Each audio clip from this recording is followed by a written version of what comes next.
Boa tarde, meus queridos irmãos, minhas queridas irmãs. Todos nós, neste ideal espírito de trabalho e ascensão, recebo com muita gratidão o acolhimento dos irmãos aqui de Santo Ângelo, da Seara do Mestre, e de todos os nossos irmãos aqui do Sul, que estão nos acolhendo, desde Juí, ontem, Cruz Alta, e estaremos também domingo no Passo Fundo. Estaremos abordando na tarde de hoje um dos temas mais significativos para a saúde integral da humanidade. Um tema que, obviamente, estará sendo trabalhado em nossas vidas em todos os instantes. Porquanto, mergulhado nessas ondas de relação, ainda necessitamos, de muitas maneiras, nos desvincular de quaisquer que sejam influências perniciosas que ainda promovam em nós estados emocionais de tristeza, de apatia, ou mesmo de desvios dentro da nossa proposta espiritual. Costumamos dizer que o trabalho com Jesus é um trabalho que, antes de tudo, é de profundo livre-arbítrio. Qualquer pensamento em torno do trabalhador espírita com Jesus, sentindo-se obrigado, não coaduna com a proposta libertadora do Evangelho. Por isso mesmo, vamos verificar que todos nós aqui nessa tarde, que estamos nos reunindo para abordar sobre esse tema, poderemos depois meditar sobre o que significa a minha contribuição dentro do trabalho espírita, para que eu ainda consiga, ao final da noite, poder perguntar à minha consciência se tudo quanto eu realizei, eu posso fazer no dia que vier, um tanto mais, por mim mesmo, pela minha transformação moral, pela aquisição das virtudes dentro do meu coração. Isso porque verificaremos que os trabalhadores espíritas nos dias atuais somos todos nós, aqueles convidados por Jesus a oferecer à humanidade os princípios enobrecedores da imortalidade da alma. Porque o grande conflito ainda que tem assolado a criatura humana é o medo da morte e a descrença na imortalidade da alma. Há ainda no coração, nas raízes do sentimento, a ideia de que as coisas que estamos vivendo não têm solução. De que estamos aprisionados na caixa chamada corpo e de que as coisas que estão acontecendo conosco são situações de mínimo que seja castigo da providência divina ou alguma coisa que vem para contrariar a minha vida. Precisamos meditar sobre isso, porque ainda assola dentro do coração humano um sentimento de abandono existencial. Que sentimento de abandono existencial é esse? Ele não está evidente, não está claro, como aqueles que dizem que não acreditam em Deus, que nada existe. Mas hoje ele está sutil, ele está oculto nas posturas mínimas que nós às vezes vamos empreendendo, quando as circunstâncias da vida se ditam contrárias às nossas expectativas. Então nós manifestamos ainda um estado de insegurança, este estado de insegurança que vai conectar a criatura ao medo, consequentemente, às forças espirituais obsessivas. Porque um coração corajoso, que está plenamente enraizado na fé, mas não naquela fé colocada de fora para dentro, aquela fé florescida de dentro para fora, e mais ainda que raciocinada, também, conforme Kardec diz, refletida em muitos momentos.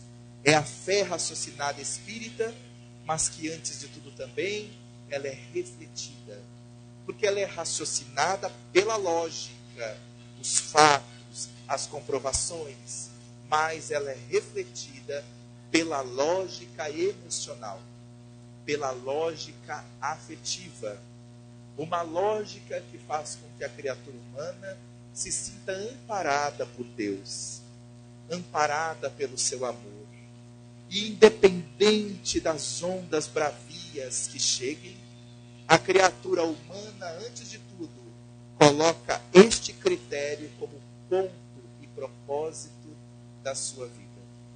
Por exemplo, sou espírito imortal. Ainda que as dificuldades aconteçam diante da minha vida, este critério, este princípio, eu nunca abandonarei. Sou filho de Deus. Ainda que aconteça dificuldades e ondas bravias, deste princípio eu jamais abrirei mão de que sou filho de Deus e de que sou espírito imortal.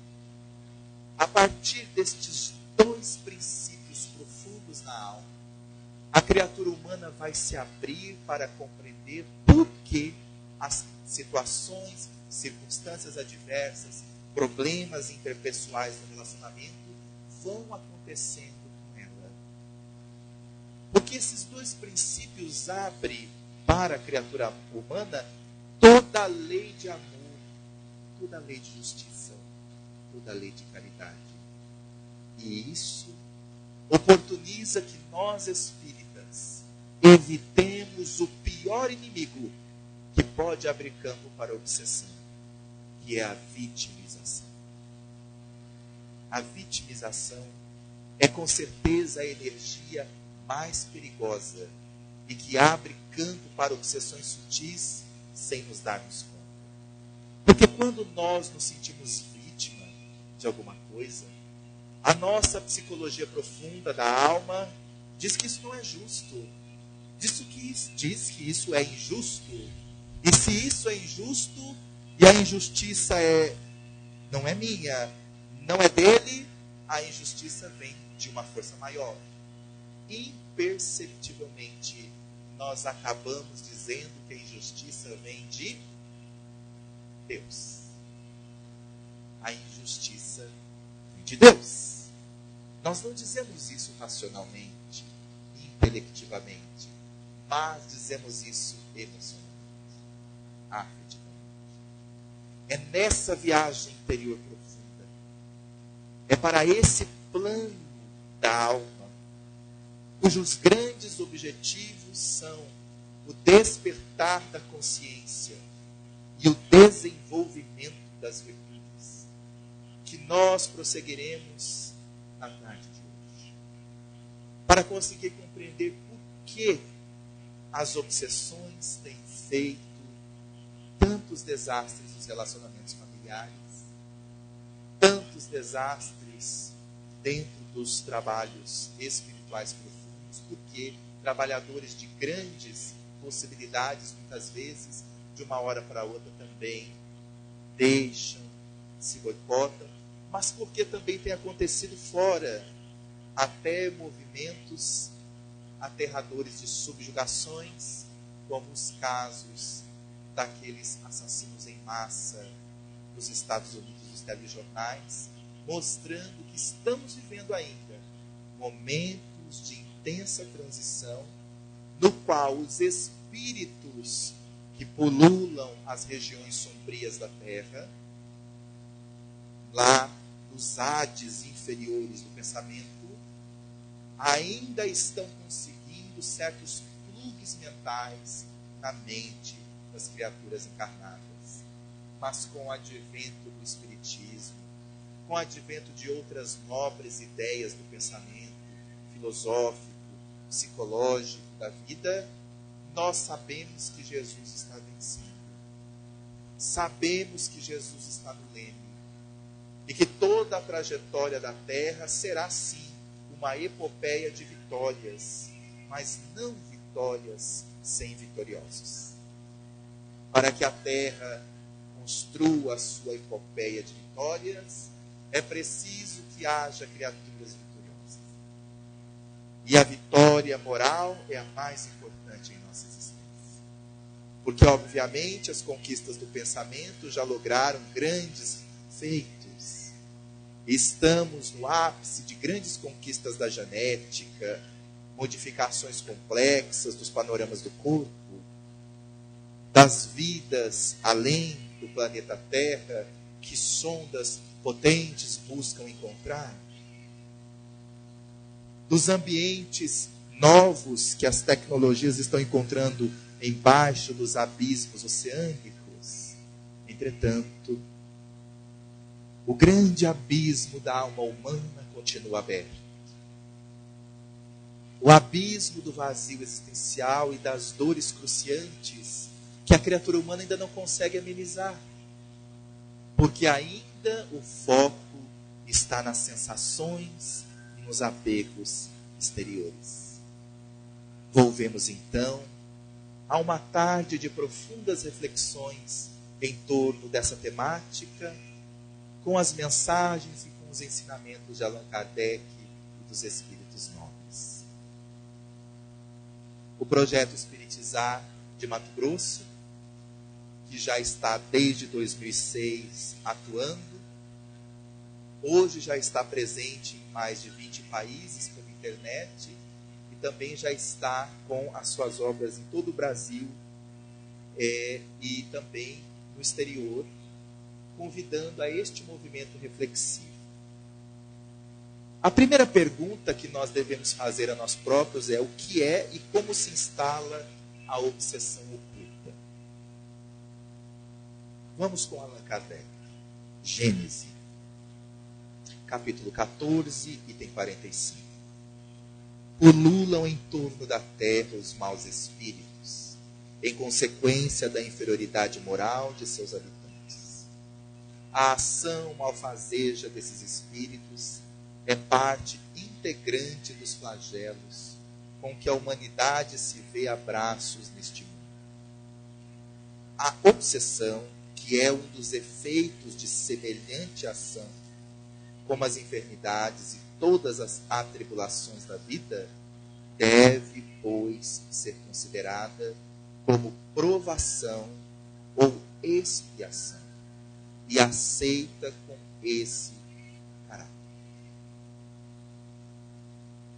A obsessão, diz Allan Kardec, deve ser considerada como provação ou expiação e aceita com esse caráter. Do ponto de vista profundo, a obsessão é uma conexão de sintonias, de identidades, sim.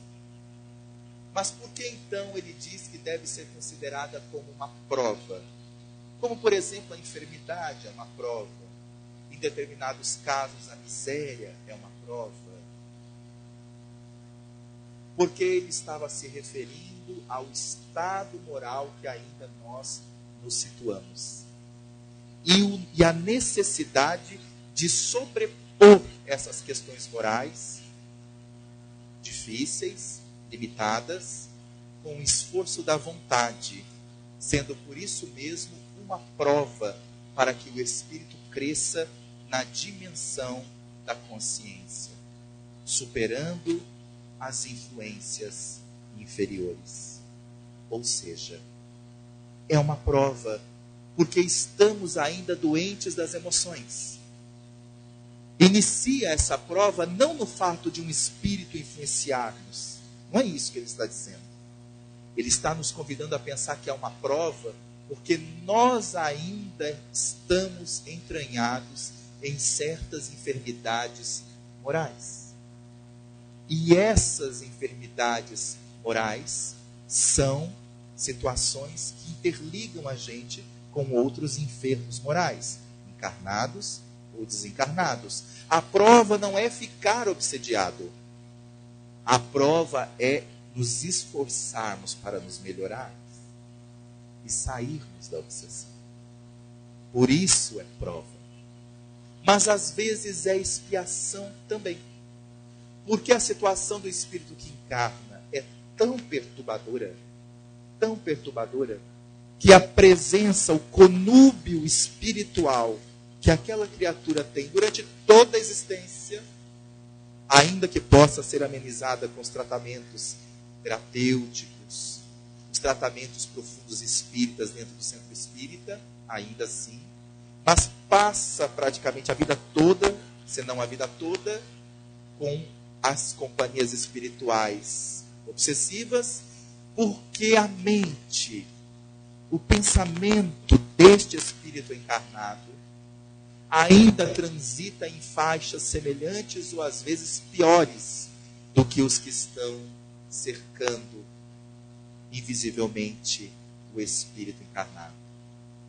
Significa dizer que há momentos em que a criatura escolhe passar por tamanha perturbação, porque fez escolhas equivocadas e acaba sofrendo as consequências, que a providência divina permite, em casos, que a criatura sinta todos os efeitos do mal que ela causou a outrem. E às vezes a obsessão expiação é um resultado disso. No ponto de vista nosso, se for analisar só do ponto de vista terra, pareceria que aquilo se transformaria no verdadeiro pandemônio de sofrimento para a criatura. Do nosso ponto de vista acanhado. Mas analisando do ponto de vista holístico a vida, estamos diante de uma criatura saindo do problema. Porque existem dois tipos de criatura. Aquela que está saindo do problema e aquela que está entrando no problema. Nós, de certa forma, já estamos saindo do problema. Uns estão no núcleo do problema e parece que está dentro do problema, mas às vezes está saindo. E aqueles que estão se complicando, que são aquelas pessoas que estão entrando no problema, ou seja, se complicando cada vez mais. Essa é uma visão eminentemente espiritual profunda, porque nos faz enxergar situações, criaturas, cenários, circunstâncias, não mais na ótica limitada de um tempo e de um espaço no corpo que estamos, mas faz-nos pensar sob uma ótica espiritual, verificando aquela circunstância e indo aos páramos da justiça divina. Deus não é injusto. Mas se Deus não é injusto, Deus também é misericordioso. E a criatura que sofre tem uma causa.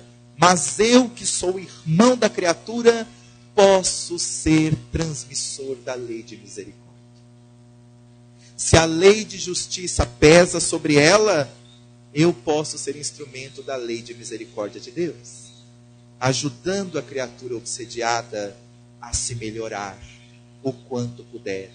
Porque a prova dela, ou no caso a expiação dela, só está muito arguta, só está muito ferrenha, porque as bases da luz moral nela não estão acesas. Se eu auxiliar de alguma forma, para que dentro dela as bases da luz moral se acenda, algo nela vai ser aliviado. Como uma água pura que vem da fonte, que dessedenta a nossa sede, e que depois que se bebe daquela água pura, eu não quero mais água de lama, eu não quero mais água fétida. O acolhimento, o amparo, a fraternidade aos obsediados é uma água pura, é uma água transparente, que nós somos convidados a ofertar, não apenas para que aquela criatura fique boa agora, mas para que aquele espírito imortal, mais cedo ou mais tarde, se transforme, se liberte e seja um agente inteligente da criação, conforme o Livro dos Espíritos. que é o espírito. É um agente, é um ser inteligente da criação. Um agente do universo, que está ali junto comigo na jornada. Muito bem, chama-se obsessão a ação persistente que um espírito mau exerce sobre o indivíduo. Apresenta caracteres muito diferentes, que vão desde a simples influência moral, sem perceptíveis sinais exteriores, até a perturbação completa do organismo e das faculdades mentais. A obsessão oculta é essa simples influência moral, sem sinais exteriores perceptíveis, a que Allan Kardec se reporta, também chamada de obsessão simples, que apesar do nome, não significa que seja um caso simples de obsessão, como pode parecer para o leigo. Meus irmãos, obsessão simples não é uma simples obsessão. Ela não aparece com esses faustos exteriores, com essas características exteriores. Entretanto, ela se faz notadamente perigosa. Por quê? Porque pelo disfarce da sua normalidade, a criatura anda na sua normose. Normose é aquilo que é chamado de distúrbio da normalidade. Ou seja, aparentemente é uma pessoa normal, mas ela não está bem. Ela não está normal. Normal que tem uma ligação direta com a lei natural. Natural. As leis divinas são leis naturais. O estado natural do espírito imortal é a paz, é o bem-estar. Quando a criatura vive vinculada pela obsessão simples, que não é uma simples obsessão, ela não vive em estado normal. Ela vive em normose. Por quê? Porque ela consegue seguir todas as regras estipuladas pela sociedade, pela família, pelo grupo social, pela casa espírita. Ela segue. Ela faz tudo.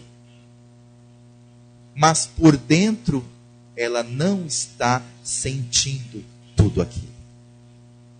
Ela está agitada. Ela se enfurece. Ou ela se deprime, se vitimiza, se afasta. Ela não está normal. É como alguém com um grande ramalhete de flores, mas não consegue sentir o perfume de nenhuma. Não consegue sentir odor. É a pessoa com um painel lindo à sua frente, mas só vê preto e branco. Ela vê o painel, mas não vê as cores. Vai perdendo o sentido da vida pouco a pouco. Esta é a situação grave da obsessão simples. Ao invés dela ser taxativa e todo mundo perceber que a criatura está obsediada, ela vai minando os sentimentos de felicidade da criatura. Pouco a pouco. A criatura vai ficando sem sentido, sem propósito, e ela vira uma roda viva que gira, e não sabe por que está fazendo tudo aquilo. Isso pode afetar a criatura que esteja dentro do centro espírita ou fora do centro espírita. Porque ela vai perdendo a capacidade de sentir o perfume das coisas boas que ela está fazendo. Nem mesmo o passe, nem mesmo o atendimento fraterno, nem mesmo o trabalho social, parece preencher o seu vazio. Tudo se transforma numa avalanche inteira de disfarces sutis, ocultos. Pelo fato de ser sutil e oculta, causa mais problemas que muitas subjugações, conforme veremos ao longo do seminário. Estudemos a seguir algumas questões do Livro dos Espíritos que abordam lições referentes à obsessão oculta. 456. Veem os espíritos tudo o que fazemos? Resposta: podem ver, pois que constantemente vos rodeiam. Cada um, porém, só vê aquilo a que dá atenção. Não se ocupam com o que lhes é indiferente. Vamos meditar nessa pergunta e nessa resposta? Podem ver, pois que constantemente vos rodeiam. Cada um, porém, só vê aquilo a que dá atenção. Não se ocupam com o que lhes é indiferente. Nós somos um dínamo, obviamente, que atraímos os nossos semelhantes. Isso todos nós já sabemos. Mas nós atraímos os nossos semelhantes pelas nossas semelhanças. E nós não temos apenas um nível de semelhança. Nós ainda temos multiníveis de semelhança. Como assim? Nós temos semelhança, por exemplo, para determinados tipos de filme. Temos semelhança para determinados tipos de conversa. Temos semelhança para determinados tipos de passeio social. Temos semelhanças para determinados tipos de crítica. Temos semelhança para determinados tipos de leitura. Os espíritos que nos rodeiam o tempo todo não necessariamente são os mesmos o tempo todo. Pode acontecer que são muitos espíritos diferentes de acordo com o que eu estou naquele momento. Por isso eles nos rodeiam constantemente. Porque se estamos no centro espírita, por exemplo, vinculados, nos rodeiam um nível de pensamento. Mas se daqui a pouco o nosso pensamento se assemelha a outro, que vai para outro tipo de postura completamente diferente, essa semelhança nos atrai. E isso nos ajuda a compreender porque às vezes a criatura sai do centro espírita e lá está na porta o pessoal esperando por ela. É porque antes dela entrar, ela já deixou o cartão de visita. Me aguarde que eu volto. Ficou lá na portinha, opa, deu horário. Porque quando voltar para fora do centro, a criatura vai estar mais semelhante com quem ficou de fora do que quem estava lá dentro. Porque as semelhanças das intenções. Como espíritos imortais, nós somos produtores de intenções. A intenção é tudo. A intenção é um subproduto da vontade. Dessa vontade que é um dos poderes mais profundos do espírito imortal. A intenção. A intenção significa uma somatória entre o meu interesse pessoal naquilo e a expectativa que eu tenho naquilo. É a minha intenção. O que eu tenho intenção de fazer aquilo? Por isso que a atitude externa não é necessariamente prova de intenção interna. Há muitas criaturas que às vezes buscam trabalho social, por exemplo, mas elas buscam trabalho social para não ir para o umbral. Conhece gente assim? Vou me dedicar, vou no trabalho, ai meu Deus, se eu não for, os obsessores me pegam. Interessante. Mas o foco não está sendo a transformação moral. Alguma coisa está coordenando a atitude da criatura. É um medo. Se ela for no íntimo, ela está com medo do que vai acontecer se ela não fizer. Quando, na verdade, o trabalho espírita libertador é eu realizar algo porque eu quero fazer. Isso é profundamente libertador e é diferente. Logo, nós teremos esses espíritos nos influenciando, mas de acordo com as nossas semelhanças que trazemos com eles. É por isso que determinadas pessoas na nossa vida, nós gostamos às vezes de dizer, olha, eu gosto de conversar uns assuntos com fulano, sabe? Mas com ciclano eu não falo aquilo lá não. Eu prefiro conversar com um ciclano outros assuntos. Não tem gente que tem os amigos de conversar bobagem? E tem os amigos de conversar coisa séria? Tem, às vezes a gente tem isso, né?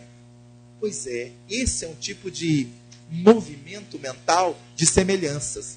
Porque com aqueles amigos ali, eu vou conversar algumas coisas triviais da vida, mas aqueles outros Não, aquele amigo, quando eu preciso de ajuda, é com ele que eu vou contar. Eu vou falar dos meus problemas. Porque a semelhança com aquele outro amigo é relacionado a alguma coisa mais profunda na alma, mais séria. Então, às vezes, é com ele que eu gosto de conversar aqueles assuntos. É claro que não significa dizer que os nossos outros amigos nós não possamos conversar coisas sérias e o outro não possamos conversar. É porque, às vezes, nós temos níveis de separações. Quando nós vamos nos aprofundando no processo do autodescobrimento, da autotransformação, esses níveis diferentes de dissemelhanças vão amenizando, vão diminuindo. Aí, nós começaremos a ser nós mesmos em qualquer situação. Não estaremos num dia de tal maneira com um, saímos de casa, já somos outro, no trabalho já somos outro. Não. Nós somos o mesmo em qualquer situação, e aqueles que convivem conosco vão aprendendo, e nós também, a sermos semelhantes, porque eu estou cada vez mais semelhante comigo mesmo. E eu, na semelhança que eu tenho com o outro, eu respeito, eu valorizo. Mas na dissemelhança, ou seja, nas diferenças, então, eu me respeito primeiro, eu me valorizo primeiro e não me entrego, às vezes, a sintonias que, às vezes, eu me entregava só pelo fato de me sentir incluso com aquela pessoa e não me sentir tão diferente da pessoa. Mas o bom da existência é que Deus ama a diversidade. Somos diferentes em muitas coisas e somos iguais pela lei de igualdade. Quando nós nos centramos em nós mesmos e vamos encontrando a nossa originalidade, os nossos aspectos originais da criatura humana que somos, nós vamos encontrando a nossa chamada individualidade. A individualidade é este processo espiritual em que eu consigo lidar com as minhas emoções e vou me distanciando das influências do outro sobre as minhas emoções. Por isso aí nós começamos a nos diferenciar, respeitando as diferenças. E aí entra aquele episódio que muitas vezes nós vemos a pessoa falar: nossa, mas você está agindo igualzinho sua mãe, hein? Isso é ótimo para a esposa e para o marido, né? Olha, mas você está agindo igualzinho seu pai, ela está igualzinho. E às vezes a gente fala: mas não é que eu estou igualzinho mesmo? Eu estou fazendo igualzinho mesmo. Por quê? Porque, é claro, foi meu modelo. Mas quando eu começo a perceber que aquilo que eu estou fazendo seja bom, eu aproveito, mas às vezes não é tão interessante, então eu vou me desassemelhando, me desidentificando daquele comportamento e começando a encontrar o meu jeito de me comportar, o meu jeito de ser. E isso vai oferecendo um nível de ondas, de dinamismo mental, que evita até mesmo, e principalmente, por que não dizer, os processos obsessivos. Porque é preciso semelhanças para que os obsessores encontrem um pequeno caminho para entrar nas ondas mentais da criatura humana. Cada um, porém, só vê aquilo que dá atenção, não se ocupa com o que lhe é indiferente. Então, os espíritos obsessores não estão muito preocupados, por exemplo, se nós estamos vindo ao centro espírita. Às vezes as pessoas, os espíritos obsessores não querem que a gente vá ao centro espírita. É claro, realmente, não agrada isso aos espíritos obsessores, mas não é bem isso que os espíritos obsessores se preocupam. Eles estão muito mais focados em saber se, apesar do centro espírita, nós ainda continuamos com aquele viciozinho que ele gosta tanto. Isso ele se preocupa. Porque enquanto a gente estiver indo no centro espírita, mas a gente mantém aquele viciozinho que ele adora sentar na mesa para tomar um café com a gente, compartilhar, ou seja, aí então ele não vai se preocupar. Porque na hora que ele quiser, ele vai encontrar caminho, vai encontrar ambiência e olha nós de novo ali com ele. Como diz o velho ditado, olha nós aqui outra vez. Não é? É a sintonia. A sintonia. Então vamos aprofundando sobre essas questões. Podem os espíritos conhecer os nossos mais secretos pensamentos? Olha o viciozinho ali escondido. Porque eles sabem. Podem ou não podem? Podem. Muitas vezes chegam a conhecer o que desejaríeis ocultar de vós mesmos. Nem atos, nem pensamentos se lhes podem dissimular. Há uma teoria psicológica que diz que nós somos 3 eus, né? É o eu oculto, o eu público e o eu secreto. O eu oculto é o eu que nem eu sei que eu sou. É quando de repente acontece uma circunstância e a gente sai a entidade de dentro de nós, como se diz, né? Sai a entidade e de repente, ai meu Deus, eu não sabia que eu era capaz de fazer isso. Pode ser por uma coisa negativa, pode ser por uma coisa boa. Mas geralmente são transtornos. Ai, desculpa, eu não sabia que eu era capaz. Pois é o eu oculto, que estava lá dentro. O eu secreto é aquilo que só eu sei e que ninguém sabe. E o eu público é tudo aquilo que todo mundo sabe sobre mim, menos eu. Olha que coisa interessante, né? Então a criatura humana às vezes tem na família aquele marido que é realmente uma estrada de redenção.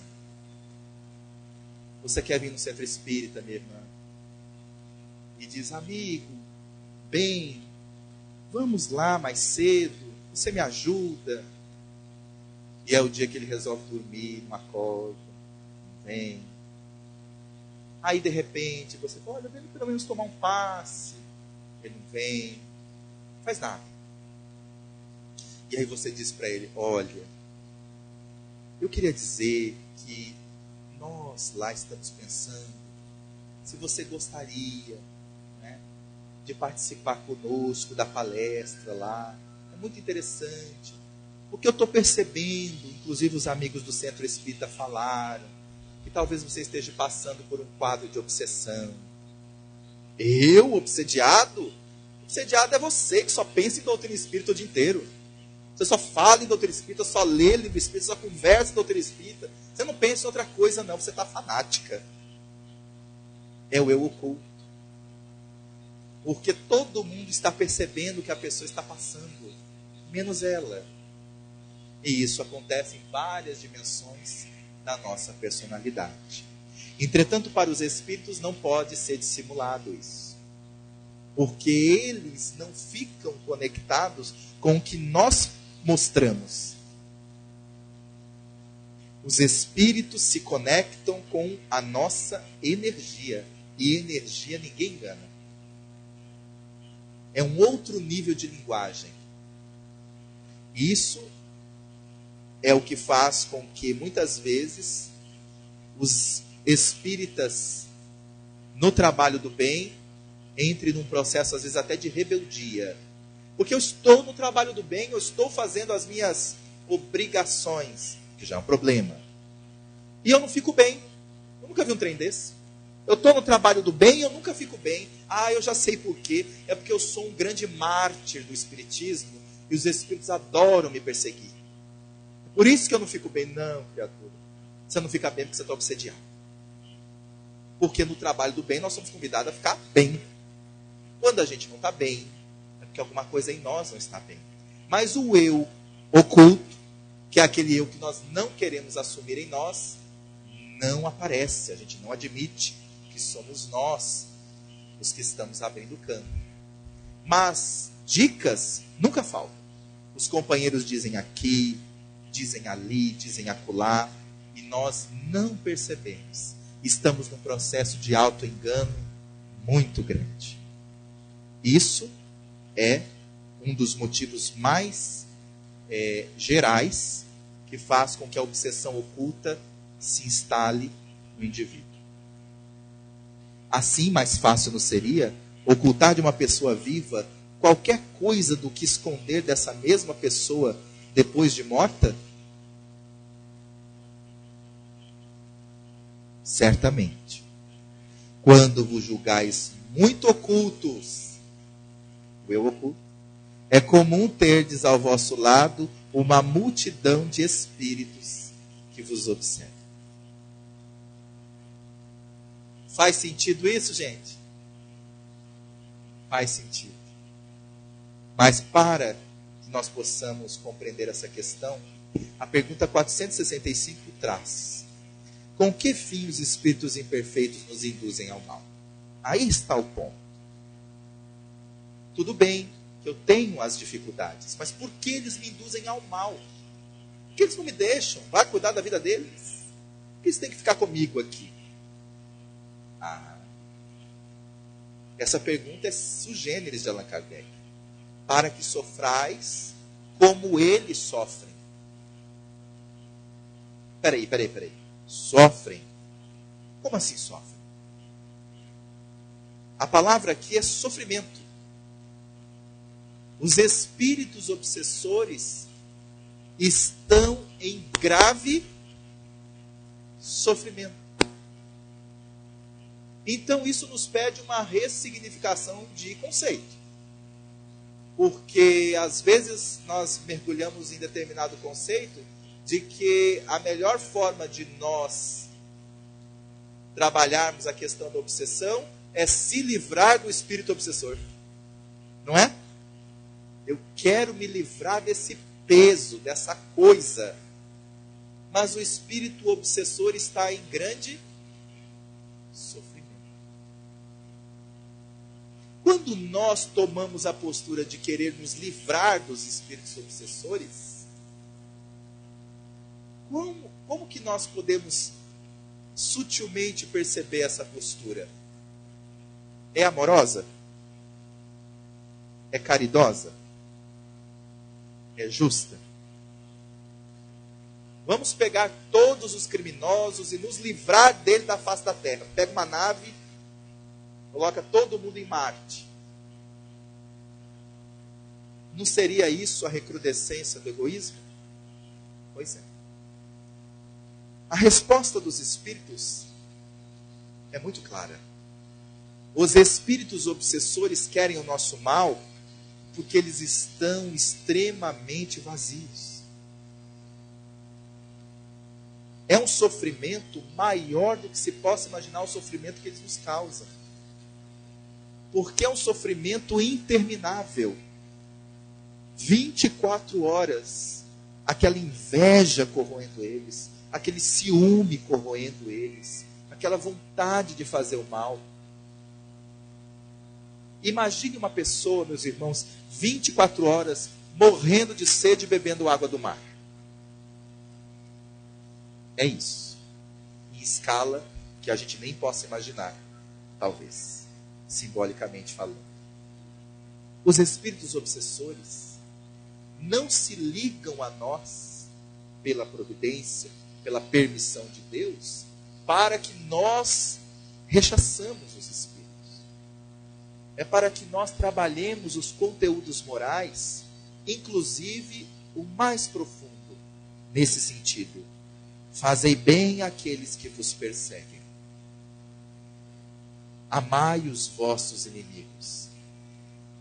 É o preceito da caridade mais profunda. É o preceito da virtude mais real. Qual é a virtude mais meritória aos olhos de Deus? Perguntou Allan Kardec. Toda virtude tem seu mérito. Os Espíritos respondem.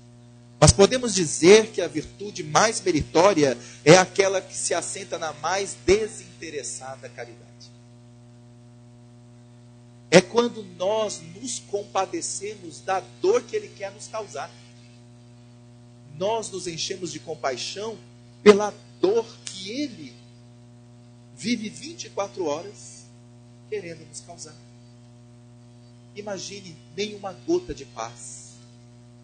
E porque eles querem que nós soframos como eles sofrem, o grande ponto aqui é nós também nos reconhecermos com os nossos sofrimentos, mas fazendo já os esforços de amenizá-los, de acolhê-los, de cuidar de nós.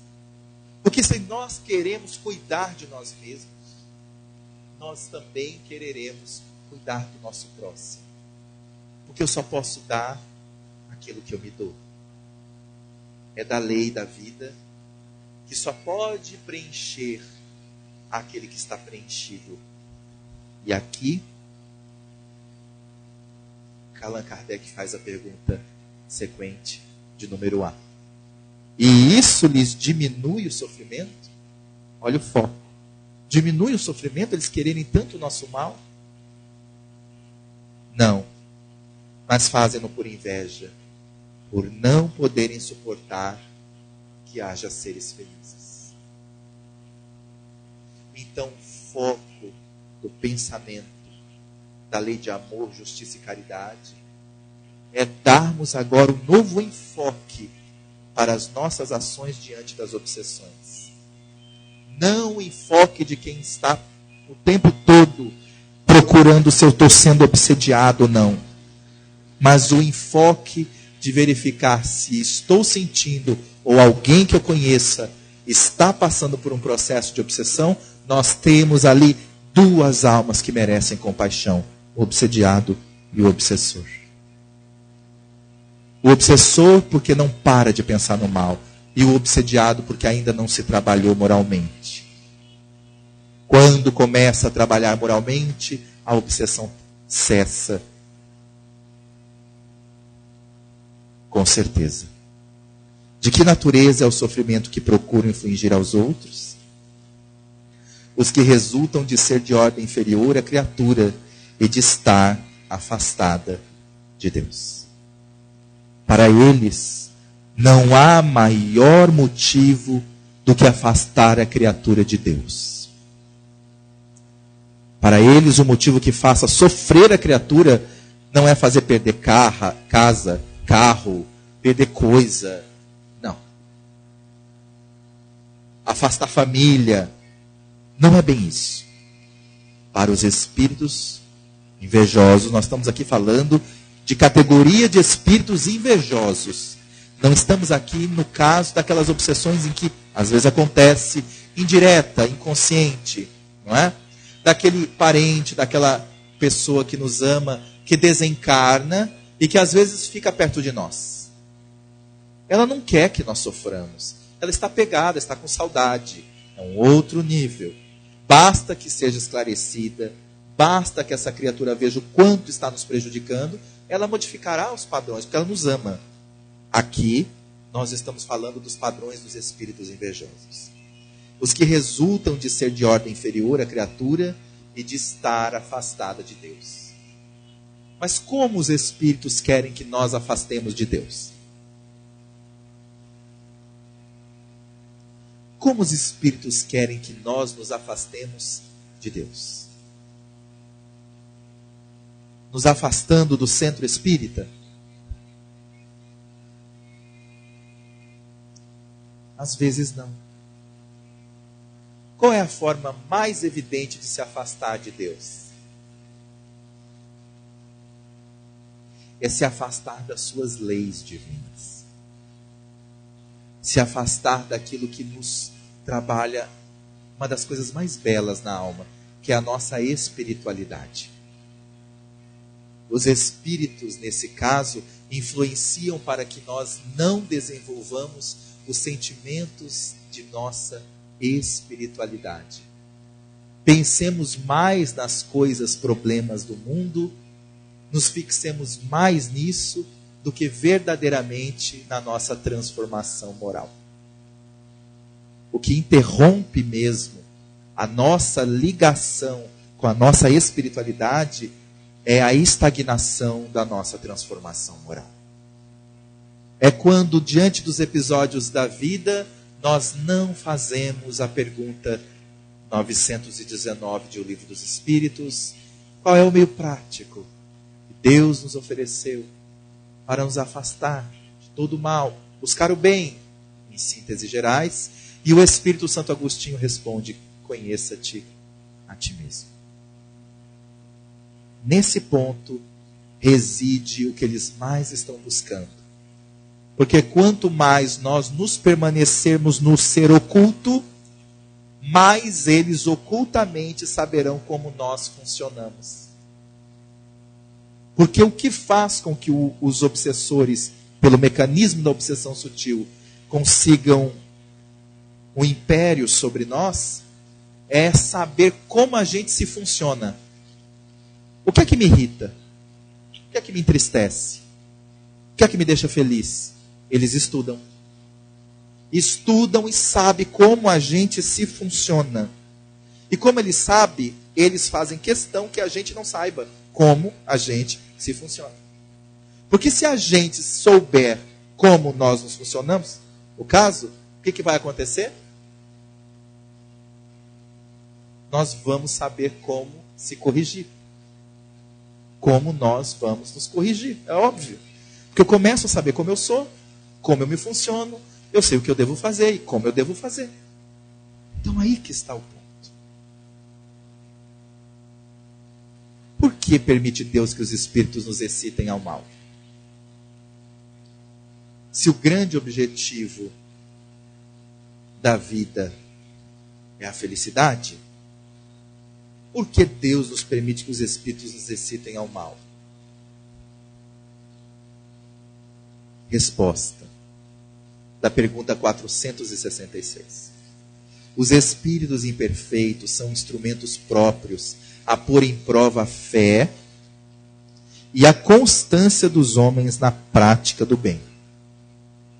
Como espírito que és, tens que progredir na ciência do infinito. Daí, o passares pelas provas do mal, para chegares ao bem. A nossa missão consiste em te colocarmos no bom caminho. Para pôr em prova a fé e a constância dos homens na prática do bem. São dois termos distintos: fé e constância.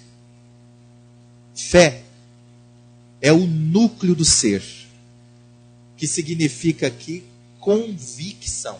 A palavra convicção, ela é muito forte. Significa ação, vitória da ação. Estar em vitória na ação, convicção. Estou convicto. A fé é a certeza da vitória do bem dentro de nós. O Espiritismo é uma doutrina de convicção. E ela nos conduz, por isso mesmo, a colocarmos essa convicção como núcleo do nosso propósito. Então, quando diz pôr em prova a fé, é pôr em prova o que eu sou. Não é o que eu penso, o que eu imagino, é o que eu sou. Eu sou um ser convicto. Sou espírito mortal. Sou filho de Deus. Sou aprendiz da vida. Caso isso titubeie, caso isso fique dúbio, a outra etapa, que é constância dos homens na prática do bem, não acontece. Mas vamos supor que esse ponto fique também muito claro. Os espíritos colocam à prova a nossa fé. Mas eu sou uma pessoa de fé inabalável. Sei quem eu sou. Entretanto, não basta. Porque nós podemos saber quem somos, viver conforme esse padrão de fé espiritual. Mas na constância, ou seja, repetidamente demonstrando essa fé,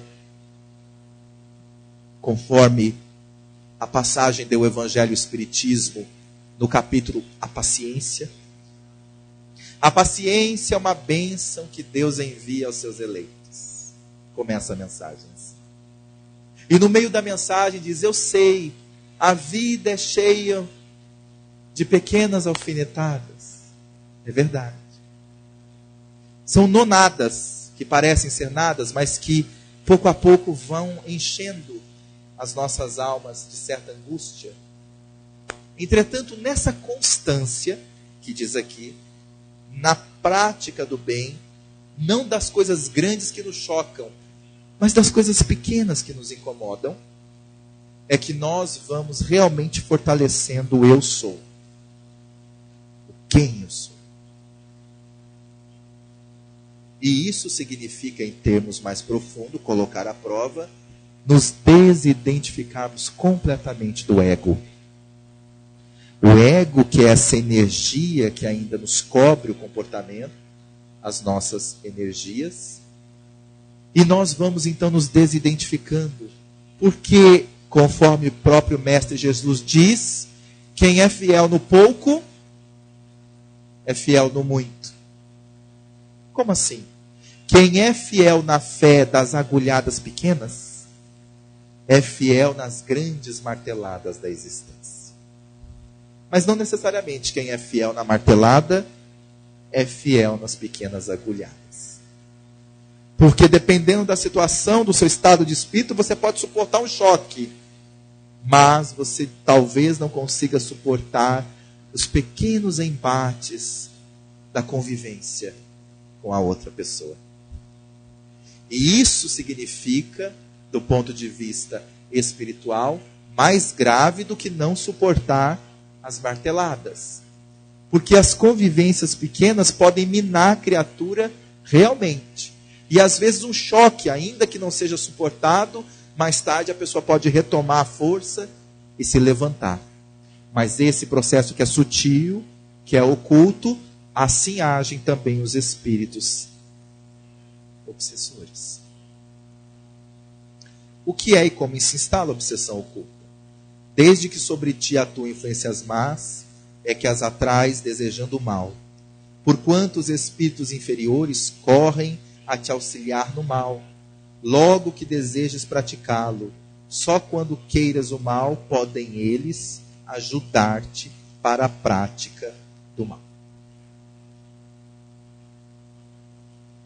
É aquele viciozinho que nós gostamos, que o outro também gosta, e nós queremos, dizendo às vezes que não queremos, mas queremos, e aí eles nos ajudam.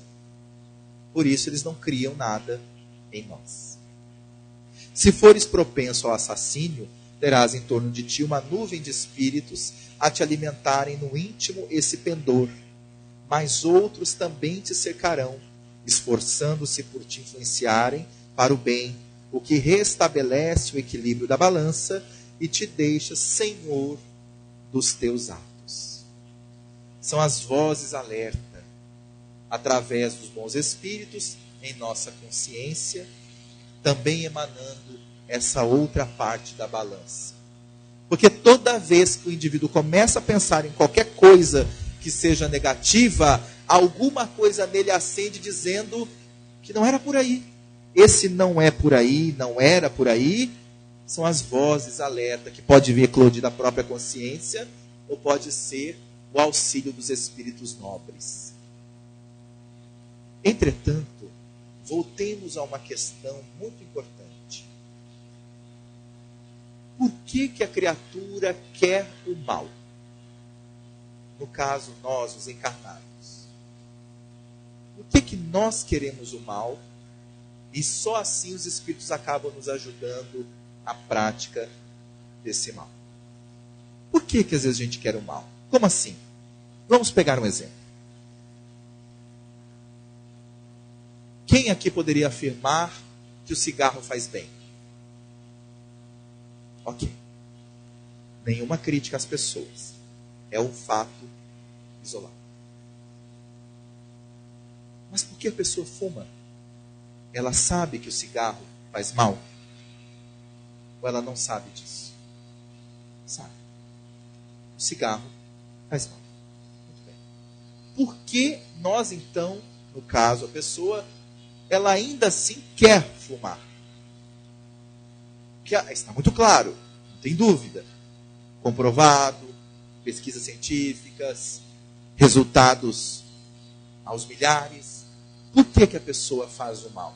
No caso, agora vamos transferir para a questão moral. Por que nós ainda queremos que o mal aconteça, no caso da questão moral, atraindo às vezes os espíritos obsessores para perto? É porque esse mal, vamos dizer assim, nos dá prazer. que geram desprazer. É o chamado prazer secundário. Nós ainda e ele vai dizer aqui numa outra mensagem, nós nos comprazemos, ou seja, nós estamos compartilhando este nível de prazer dessa ideia. Então, por exemplo, tocando no assunto do palavratório, falar mal da vida alheia.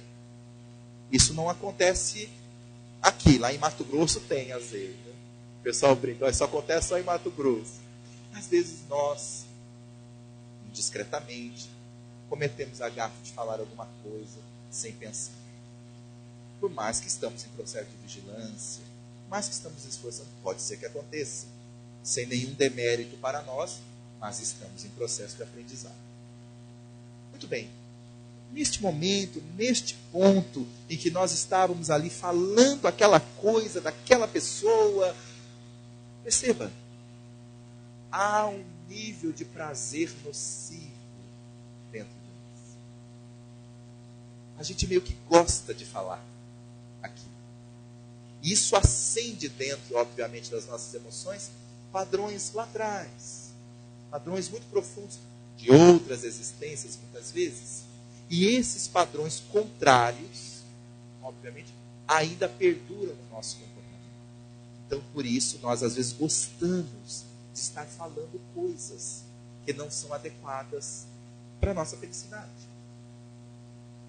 Mas, quando nós reconhecemos que nós sentimos esse prazer estranho, nocivo, aí sim começa o processo da libertação deste mal.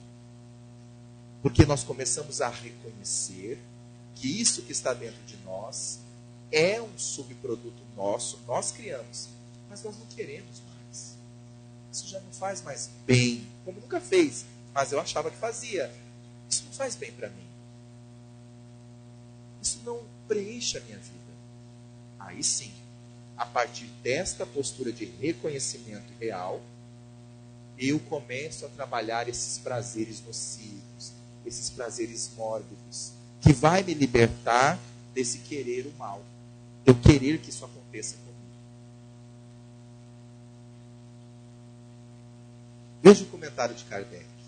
É assim que Deus confia à nossa consciência a escolha do caminho que devamos seguir e a liberdade de ceder a uma ou a outra das influências contrárias que se exercem sobre nós. Quando experimentamos uma sensação de angústia, de ansiedade indefinível ou de íntima satisfação, sem que lhe conheçamos a causa, devemos atribuí-la unicamente a uma disposição física? Não. É quase sempre efeito das comunicações em que inconscientemente entrais com os espíritos, ou da que com elas tivestes durante o sono. Entre as técnicas das obsessões sutis, destacamos também os de nível de desdobramento do sono. Há um episódio entre as obras espíritas muito interessante de Manuel Filomeno de Miranda. Estou aqui a tentar recordar o nome da obra, mas que conta o caso em que havia um casal em que no desdobramento do sono ela trabalhava na luz, mas ele era praticamente um devasso fora do corpo. Então, quando voltavam para o corpo, o casal estava em grande conflito. Obviamente, ele principalmente, no caso. Porque ela não entendia as posturas do marido, que durante o corpo era um marido aceitável, seguia regras, mas não vivia princípios. Desdobra, uma liberdade maior fora do corpo. A mente trabalha por atração, é um imã. Vai para as regiões na qual ela se sintoniza. Mesmo que eu diga eu não quero, ela vai. porque ela acaba se sintonizando de uma forma imantada àquela região. Então o indivíduo fala assim, não quero, mas no fundo, se ele for, ele se entrega, então ele quer. Então aqui há uma questão fundamental a se pensar. Quem somos nós fora do corpo? Estranho isso, né? Porque eu acredito que eu sou quem eu sou no corpo. Depende. Para que nós possamos meditar sobre isso, nós devemos ir a fundo sobre como nós estamos nos funcionando por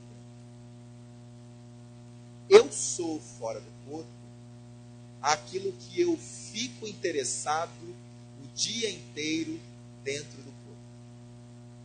Este sou eu fora do corpo. Se eu fico interessado o dia inteiro em notícias de desastre, de catástrofe, que morreu quem, que não sei quem, eu fora do corpo vou buscar desastre, vou buscar catástrofe.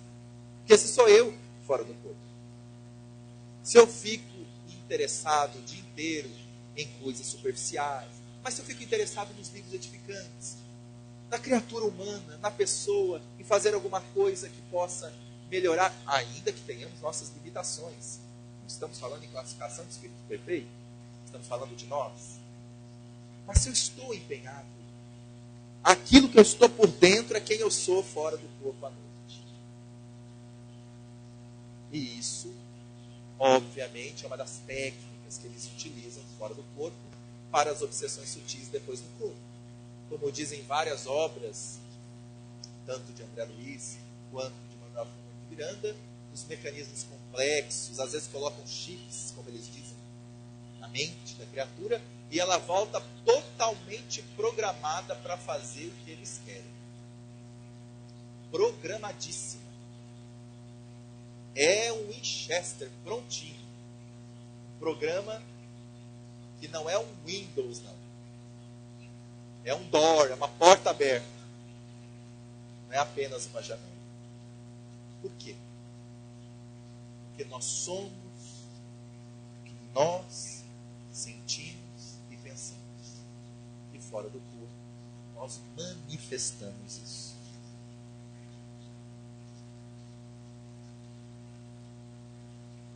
Os espíritos que procuram atrair-nos para o mal se limitam a aproveitar as circunstâncias em que nos achamos ou também podem criá-las? O que ele nos pergunta? Se os espíritos aproveitam, ficam ali, como o gato que tocai o rato, ou às vezes eles também provocam circunstâncias para nos irritar, para nos fazer conectados a eles. Aproveitam as circunstâncias ocorrentes, mas também costumam criá-las, impelindo-vos malgrado vosso para aquilo que cobiçais. Assim, por exemplo, encontra um homem no seu caminho certa quantia. Não penses tenham sido os espíritos que a trouxeram para ali. Mas eles podem inspirar ao homem a ideia de tomar aquela direção e sugerir-lhe depois a de se apoderar da importância achada, enquanto outros lhe sugerem a de restituir o dinheiro ao seu legítimo dono. O mesmo se dá com relação a todas as demais tentações. Muitas vezes a gente chega até numa reflexão meio exagerada, né? Porque a cadeira caiu, não sei o que aconteceu, o carro estragou, o motor pifou, então foi um espírito que entrou no motor e parou o motor. Aí eu não fui para a palestra. Aí eu já fiquei irritado com a minha mulher porque eu não fui para a palestra. Eu já voltei para casa com a mão suja, guinchado, nervoso, briguei com a mulher, já descontei nos filhos e foram os obsessores. Não foi não. Não foi. Foi você, meu irmão. Desequilibrou. O obsessor só te deu uma ideia. Ficar irritado com o carro que quebrou. O resto foi você. Ele aproveitou uma circunstância e acabou criando uma circunstância. Do fato que aconteceu, ele foi lá e influenciou um nível de conclusão para aquele fato. Como o caso aqui. Um nível de interesse para aquele fato. Vai lá e pega o dinheiro. No caso, por exemplo, do carro que quebrou, está vendo? Olha aí. Você não foi para a palestra. Agora, você vai voltar para casa, a coisa vai ficar cada vez pior, aquele passo que você queria tomar, enfim. E assim sucessivamente. Ou chega em casa e briga porque diz que foi ela que não cuidou do carro, tal. Porque... Não importa. O fato é que eles aproveitam e criam as ilusões em torno da circunstância. Em vários mecanismos de generalização. É um fenômeno de problematização psicológica. São vários. Racionalização, generalização. Também tem deslocamento. Joana de Ângeles fala isso no livro Autodescobrimento. Belíssimo livro. Então ela fala desses processos psicológicos. A generalização, por exemplo, é quando a criatura, diante de um fato isolado, ela generaliza tudo. Por exemplo, em casa, a pessoa foi lá, naquele dia, ela acabou se atrasando. Não pôde te pegar, ou não trouxe o que você pediu, e aí a gente acaba generalizando. Tá vendo? Mas você sempre se atrasa, hein? Você sempre faz assim, você nunca me atende.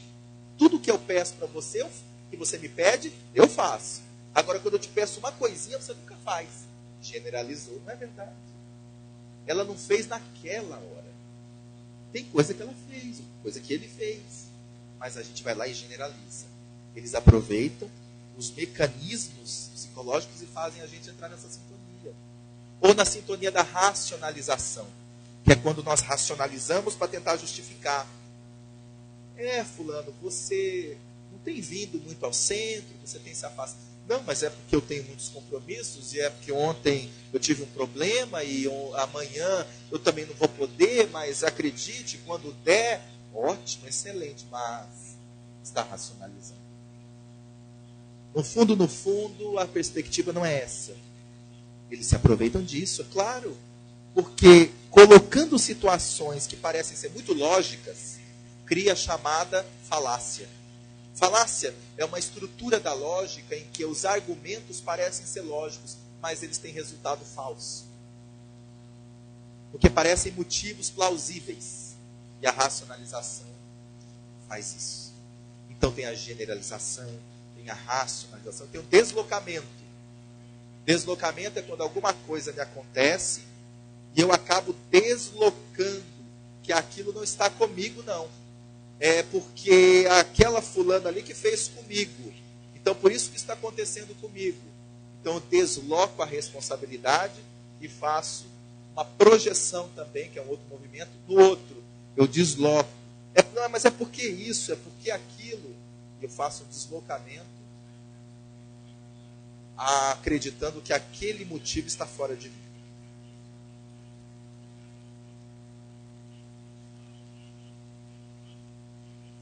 Não podem os espíritos levianos e zombeteiros criar pequenos embaraços à realização dos nossos projetos e transtornar as nossas previsões? Serão eles, numa palavra, os causadores do que chamamos pequenas misérias da vida humana? Eles se comprazem em nos causar aborrecimento, que representam para vós provas destinadas a exercitar a vossa paciência, paciência que vem na fé e na constância das ações, conforme nós vimos anteriormente. Cansam-se, porém, quando veem que nada conseguem. Mas eles nada conseguem em quê? Em nos influenciar, ficar perto de nós? Ou nas ideias que eles nos sugerem e que nós acabamos por não aceitar?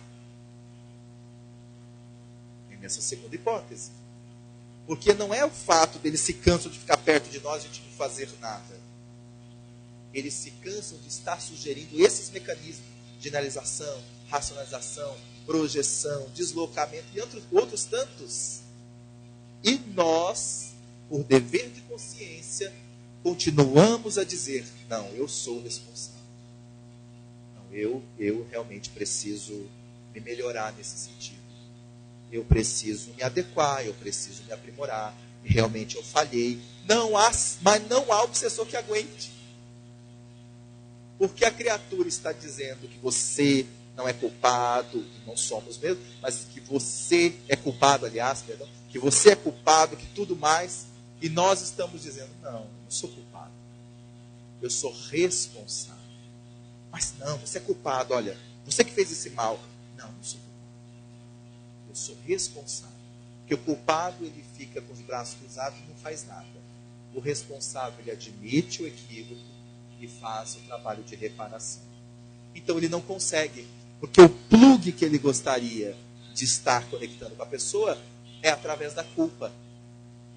A culpa é o plug que faz com que o espírito obsessor, pelo mecanismo sutil, vá alimentando esse tipo de outros movimentos que nós falamos. Entretanto, não seria justo nem acertado imputar-lhe todas as decepções experimentais de que sois os principais culpados. Vamos ressignificar essa questão. Na época de Allan Kardec, a palavra culpado tinha uma elasticidade muito grande. Determinadas comunicações mediúnicas foram dadas àquela época com linguagem de época. Por exemplo, vamos encontrar nas obras muitas colocações tipo Deus pune. Mas Deus pune?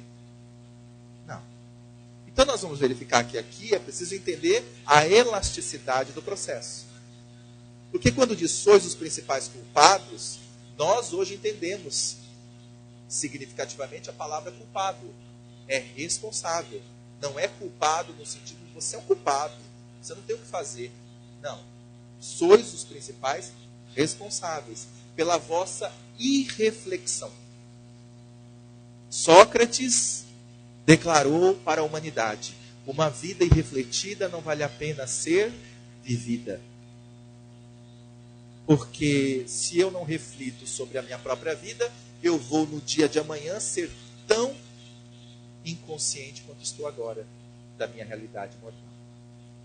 Então diz aqui, culpados pela vossa irreflexão. O que significa isso, amigos?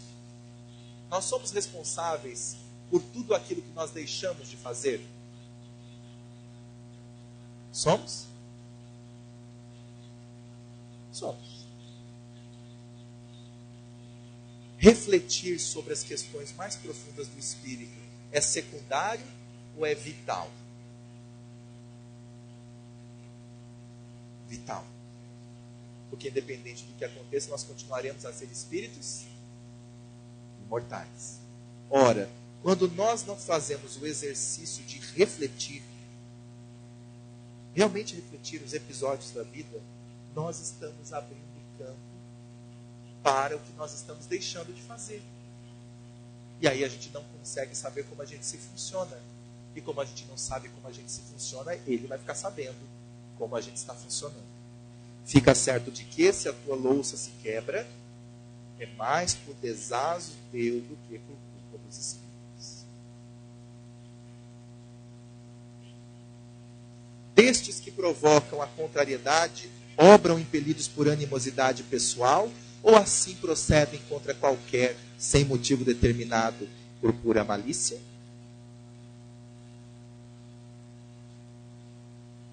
Ele quer saber se aqueles que provocam contrariedades estão impelidos por uma desavença pessoal, porque eles não gostam de nós, ou não gostam de mim, ou por qualquer motivo determinado, por pura malícia. São fanfarrões, são brincalhões. Ainda tem esse tipo de classe. Por uma e outra coisa. Às vezes os que assim vos molestam são inimigos que granjeaste nessa ou em precedente existência. Outras vezes, nenhum motivo há. Amigos,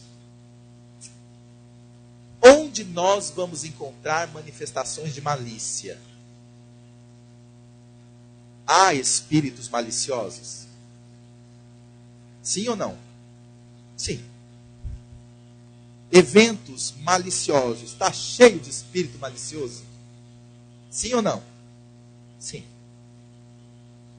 Tem como nós, às vezes, muitas vezes, nós ouvimos de certos companheiros dizer, não, mas eu vou ficar sintonizado. Interessante. Eu vou lá no carnaval, mas eu vou ficar escutando Enya, música clássica aqui. Todo mundo pula, eu fico lá só vendo. Respeito, mas não sou eu que estou dizendo, é a lei da natureza, de sintonia, que está dizendo que os espíritos maliciosos também adoram nos incomodar. Espírito malicioso é aquele espírito que ele tem uma característica de sempre provocar em nós o ridículo. Também de provocar em nós o sensualismo.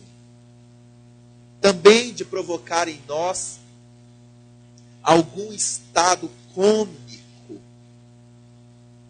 para que nós não nos valorizemos no núcleo do respeito próprio. Então, quando nós meditamos sobre isso, também vale lançar um olhar sobre as escolhas que estamos fazendo na nossa vida social. O que estamos escolhendo e onde estamos frequentando? E o que estamos fazendo, assistindo, lendo, buscando? Porque não há como deixar de atrair semelhanças. E se nós, no nosso eu oculto, nos vincularmos a uma questão maliciosa, por que pela lei de causa e efeito nós vamos nos achar isentos de espíritos maliciosos? É uma lei. E aí a criatura diz, espírito, mas por que você está comigo? E o espírito que de vez em quando até lê com você, o doutrina espírita vai dizer, é lei de causa e efeito. Olha, mas esse espírito está sabido, hein? É lei de causa e efeito. E por que você não me larga? E aí o espírito vai dizer assim, é lei de livre-arbítrio. Mas eu acho isso injusto. O espírito vai dizer, pois isso é lei de justiça. Estou com você porque você me quer. É justiça. É lógico. Se eu estou na sintonia da malícia em algum âmbito, eu vou atrair a semelhança de um malicioso. Porque o assunto que está em voga na minha mente é esse. Então o assunto que está em voga na mente dele 24 horas vai ficar comigo pelo menos 1 minuto. Então ele vem comigo 1 minuto, ele quer aproveitar. Vai que eu tiro esse assunto da minha mente. Pode ser que ele se afaste, mas sabe lá. Pode ser que não. Pode ser que esse 1 minuto vire 1 hora vire 24 horas vire 1 ano. Dependendo de como nós estamos aceitando essas ideias dentro de nós. Por isso que a força mais poderosa do ser humano, com certeza, mentalmente falando, é a força da ideia. Porque, veja bem, vejamos nós, meus irmãos, uma ideia que surge lá há 2000 anos, mas que vem antes mesmo do Cristo, por determinação dele próprio, com seus emissários antes, e com a vinda dele, e depois, veja a força dessa ideia. Impérios caíram, sistemas modificaram, arquiteturas ruíram, hoje a tecnologia, mas Jesus continua sendo a maior ideia do planeta Terra. É impressionante, porque é a força de uma ideia poderosa. Mas às vezes uma ideia nociva também pode perdurar um tempo conosco, nesta reencarnação, em outras reencarnações, porque ela também tem a sua força, não tanto quanto a força do bem, claro, o bem é infinito, mas para a nossa dimensão finita, ela tem determinada força, que nós precisamos justamente por isso dar o devido valor da vigilância, porque senão aquela ideia cresce, toma corpo, toma forma e vai aparecendo com argumentos falsos, vai começando a criar as falácias e nós vamos achando aquilo tudo verdadeiro. Agora, o que é mais verdadeiro é o nosso intervalo. Depois nós voltamos.